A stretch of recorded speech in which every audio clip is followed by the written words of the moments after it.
Bir mezgilden keyin Hazreti İsa Galiliya köli deb atildigan kölning u qitig'i o'tdi. Zo'r bir top xaloyiq uning kaynidan agishib mangdi. Chunki ular uning kasallarni saqaytgan mo'jizalarini ko'rgan edi. Hazreti İsa taqqa chiqib, u yerda shogirdlari bilan birga o'ltirdi. Bu Yahudilarning o'tib ketishi etiga oz qolgan vaqt edi. Hazreti İsa beshini ko'tarib, zo'r bir top xaloyiqning o'zining oldiga kelayotganligini ko'rib, Filipdan shuncha ko'p odamni to'ydig'idek nonni nadin topamiz deb so'radi. Hazreti İsa bu so'zni uni sinash uchun aytgan edi. Amaliyotda qanday qilishni o'zi biladi. Filip javoban: "Hammanglarning bir burdidan non yeyishi uchun 20 yillik kirimi yetmaydi" dedi. Shogirdlardan yana biri: "Bu yerda bir kichik bola bo'lib, uningda 5 arpa non bilan 2 beliq bor. Lekin buncha odam uchun bu nimaga yetsin?" dedi. "Ko'pchilikni o'tirg'izinglar" dedi Hazreti İsa. U yer keng ketgan chimanzorlik edi. Xaloyiqning hammasi o'ltirdi.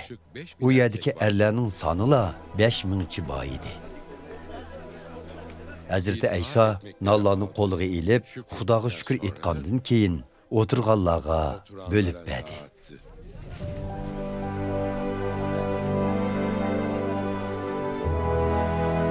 Beliqlarni shunday qildi.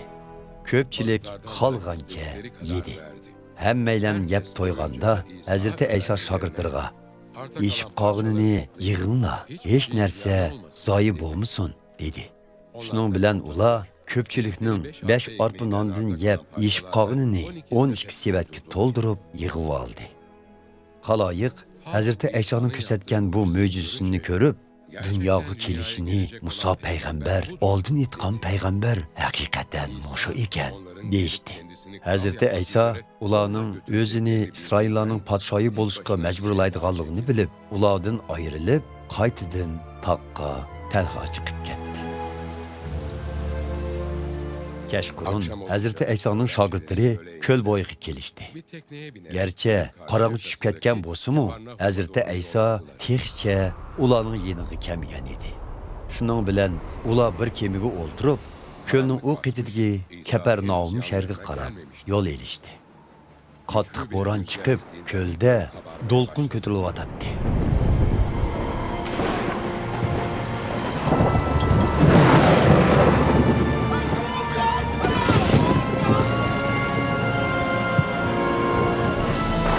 Shogirdlar palab urib, 4-5 chaqin yergacha borgandan keyin Hazreti İsa'ning ko'l ustida mengib, kemiga yaqinlashayotganligini ko'rib, qo'qishib ketdi. Lekin Hazreti İsa ularga: "Qo'rqmanglar, bu men" dedi. Buning bilan ular Hazreti İsa'ni kemiga chiqishga undidi.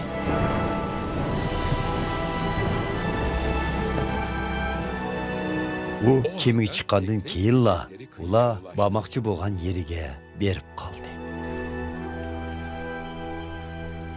Ikkinchi kuni ko'lning u qetida qolgan xaloyiq tunugungi kunda u yerda faqat birla kemining borlig'ini, Hazreti İsa'ning o'z shogirdlari bilan birga u kemiga o'tamganligini, shogirdlarining yolg'iz ketganligini esiga oldi.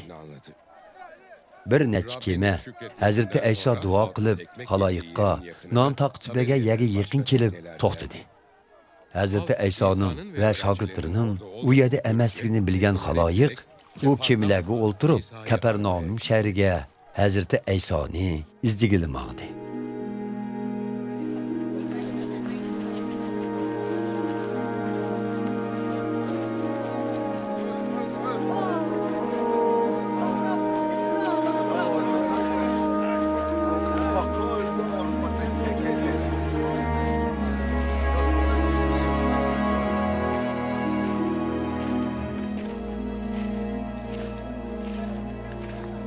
Xaloyiq uni ko'lning u qetida topgandan keyin: "Ustoz, bu yerga qachon keldingiz?" deb so'rashdi. Hazreti İsa mundaq javob berdi: "Bilib qo'yinglarki, sizlar meni mo'jizalarimni ko'rib tushunganliginglar uchun emas, balki nonlardan xolgancha yeb to'yganliginglar uchun izledinglar. Biroq sizlar buziladigan oziq uchun emas, buzilmaydigan Мәңгілік hayatlık beradigan ozuqluq uchun jon tikib ishlanglar. Buni sizlarga inson o'g'li o'zim beraman. Chunki mening bundaq qilishimni Xudo otam tasdiqlagan. Ular qanday qilganda Xudoning xizmatida bo'la olamiz deb so'rashdi.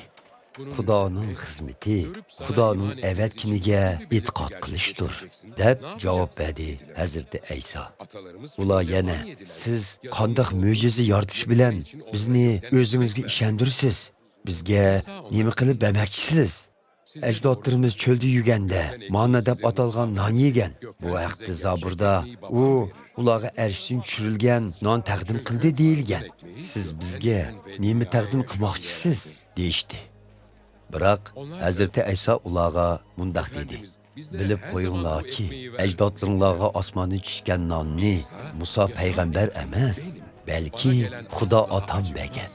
Mana hozir sizlarga osmondan tushgan haqiqiy nonni Xudo otam beryotidi.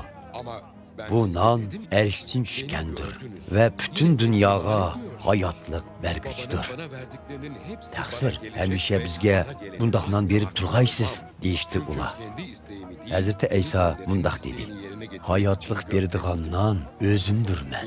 Mening yenimga kelganlar hargiz boshqamaydi. Manga e'tiqod qilganlar hech qachon usmaydi.